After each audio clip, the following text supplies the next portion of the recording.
Assalamualaikum warahmatullahi wabarakatuh. Bagaimana kabar anak hari ini? Semoga sehat selalu dan terus semangat ya. Kesempatan kali ini kita akan belajar mengenai pertama, yaitu sumber energi.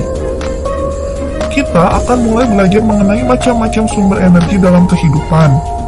Hal ini akan membuat kita lebih mengerti dan bijak dalam memakai beragam sumber energi dalam kehidupan sehari-hari. Macam-macam sumber energi. Yang pertama yaitu energi matahari, kedua energi air, ketiga energi angin, keempat energi listrik, kelima minyak bumi. Sumber energi yang pertama yaitu matahari.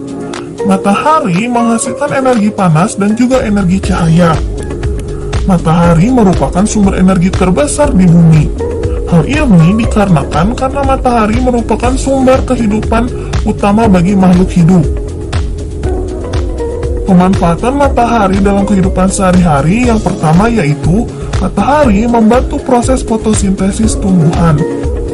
Fotosintesis merupakan pembuatan makanan pada tumbuhan hijau. Tumbuhan melakukan fotosintesis untuk menghasilkan makanan dan juga oksigen. Dalam proses fotosintesis, daun akan menyerap karbon dioksida yang ada di udara. Kemudian akan diolah menjadi karbohidrat dan juga oksigen dengan bantuan sinar matahari. Pemanfaatan energi matahari yang kedua yaitu mengeringkan benda basah. Banyak sekali benda basah yang dapat kita keringkan menggunakan bantuan sinar matahari. Contohnya yaitu mengeringkan pakaian basah, dan juga mengeringkan ikan asin yang dilakukan oleh para nelayan.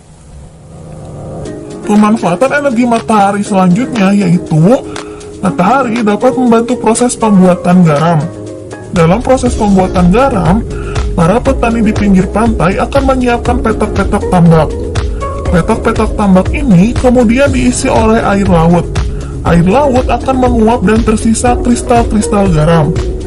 Penguapan air laut ini dilakukan dengan bantuan sinar matahari. Setelah air laut menguap, sekitar 210 hari atau setelah kemarau berakhir, garam segera dipanen. Pemanfaatan matahari yang keempat yaitu matahari dapat menjadi sumber pembangkit listrik, yaitu menggunakan panel surya. Panel surya akan menangkap sinar matahari, kemudian akan diolahnya menjadi sebuah listrik. Pemanfaatan selanjutnya yaitu membantu pembentukan vitamin D. Ini dilakukan agar tulang kita menjadi kuat. Kegiatan yang dapat kita lakukan yaitu olahraga pagi, lari pagi ataupun jogging pagi, atau hal sederhana yang dapat kalian lakukan yaitu dengan berjemur di bawah sinar matahari pagi.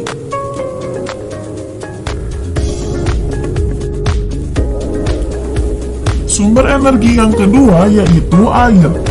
Air merupakan salah satu sumber energi. Tubuh kita membutuhkan air untuk beraktivitas. Tidak hanya manusia, tumbuhan dan hewan juga membutuhkan air. Selain diminum, air juga dapat digunakan untuk memasak, mencuci, mandi, dan lainnya. Air juga dapat dimanfaatkan sebagai sumber energi listrik, salah satunya dengan menggunakan kincir air. Pemanfaatan energi air yang pertama itu membantu mengairi sawah. Kedua yaitu memenuhi kebutuhan sehari-hari seperti mencuci piring, mencuci baju, ataupun mandi. Ketiga yaitu sumber air minum bagi makhluk hidup. Terakhir yaitu sumber energi listrik dengan memanfaatkan kincir air. Sumber energi selanjutnya yaitu angin. Angin dapat dimanfaatkan oleh manusia untuk membantu aktivitas sehari-hari. Yang pertama, angin digunakan manusia untuk membantu mengeringkan pakaian. Kedua, angin digunakan untuk membantu nelayan menggerakkan perahu layar ke tengah laut guna mencari ikan. Ketiga, yaitu angin digunakan sebagai sumber energi listrik. Dalam hal ini, angin dimanfaatkan untuk menggerakkan baling-baling dari kincir angin. Menggerakkan baling-baling kemudian akan menghasilkan sebuah energi listrik. Sumber energi selanjutnya yaitu energi listrik. Energi listrik merupakan salah satu sumber energi yang banyak digunakan di sekitar kita. Listrik merupakan sumber energi yang membantu kita melakukan aktivitas sehari-hari. Dengan adanya energi listrik, kita dapat menyalakan lampu, televisi, radio, setrika, dan masih banyak hal yang lainnya. Kita semua berhak mendapatkan listrik. Kewajiban kita adalah menghemat penggunaannya. Sumber energi selanjutnya yaitu minyak bumi. Kita sebagai warga negara mempunyai hak untuk memanfaatkan minyak bumi dalam mendukung aktivitas sehari-hari. Namun, di sisi lain, kita juga mempunyai kewajiban untuk menghemat penggunaan minyak bumi.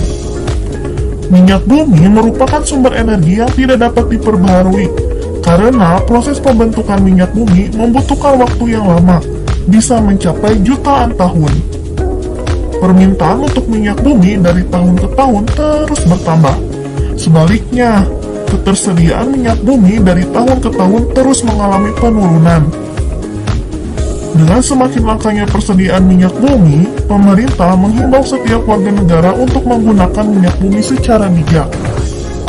Adapun penggunaan minyak bumi dalam aktivitas sehari-hari, salah satunya yaitu sebagai bahan bakar kendaraan, berupa bahan bakar kendaraan motor, mobil, pesawat, maupun kapal laut.